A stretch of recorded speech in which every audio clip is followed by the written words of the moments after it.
అంబేద్కర్ కోనసీమ జిల్లా ఈదరపల్లి బొంతువారిపేటలో అగ్ని ప్రమాదం జరిగి కొందరు సర్పం కోల్పోయారు. 5 కుటుంబాలకు జిల్లా red cross chairman Korukonda Satyanarayana సమక్షంలో కలెక్టర్ వంట సామాగ్రి, నిత్యావసర సరుకులు, దుప్పట్లు పంపిణీ చేశారు. ప్రకృతి వైపరీత్యాలు సంభవించినప్పుడు రెడ్ క్రాస్ సంస్థ ముందుండి ప్రజలను అన్ని విధాలా ఆదుకుంటుందని ఢిల్లీ నారాయణ అన్నారు. ప్రతి ఒక్కరూ రెడ్ క్రాస్ సభ్యులుగా చేరి ప్రజలకు సేవలందించాలని కోరారు. ఈ కార్యక్రమంలో MRO Ashok, red cross society సభ్యులు ప్రసాద్, బివి హనుమంతరావు, పట్నాల రమణ, శేఖర్, దొంటపాటి విశ్వనాథం పాల్గొన్నారు.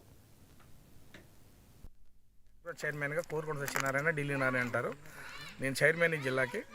కలెక్టర్ గారు ప్రెసిడెంట్గా ఉంటారు. కలెక్టర్ గారు ఆదేశాల మేరకు ఎక్కడైతే ఈ విపత్తులు జరుగుతున్నాయో, ఎక్కడైతే ఫైర్ స్టేషన్ కానీ అనుకోకుండా జరిగే ఆపదల్ని రెడ్ క్రాస్ ముందుండి దానికి సహాయం చేయడంలో ముందడుగులో ఉంటుంది. ఎక్కడ జిల్లాలో ఎక్కడ జరిగినా కూడా అటువంటి కార్యక్రమం జరుగుతున్నప్పుడు దాన్ని అరికట్టడానికి గ్రామస్తుల నుంచి విన్నపం ఏంటంటే, ఎక్కువ జరుగుతున్నటువంటి సర్క్యూట్ వల్ల అవుతుంటాయి. ఏ కారణాలైనా కానీ గ్రామస్తులు దాన్ని ముందుగానే చూసి సంబంధిత దగ్గర తెలియపరిస్తే ఇటువంటి యాక్సిడెంట్లు జరగవని నేను తెలియపరుస్తున్నాను. రెడ్ క్రాస్ అనేది కులాలకు అతీతంగా, మతాలకు అతీతంగా, ప్రాంతాలకు అతీతంగా పనిచేసేటువంటి సంస్థ రెడ్ క్రాస్.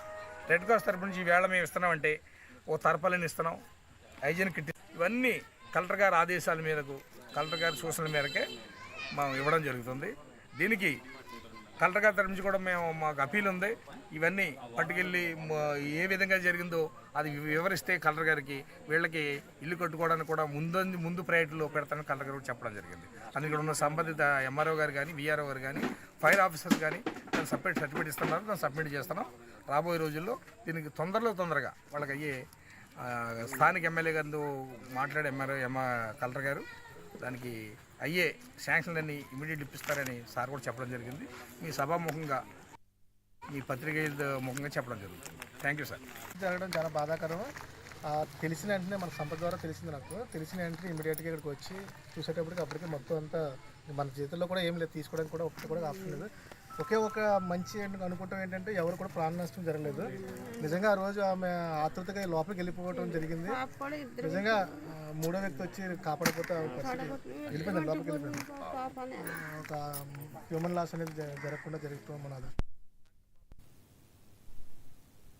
రంగారెడ్డి జిల్లా అత్తాపూరు పిఎస్ పరిధి చింతల్మెట్ ఎక్స్ రోడ్ వద్ద రాజేంద్రనగర్ ట్రాఫిక్ పోలీసులు స్పెషల్ డ్రైవ్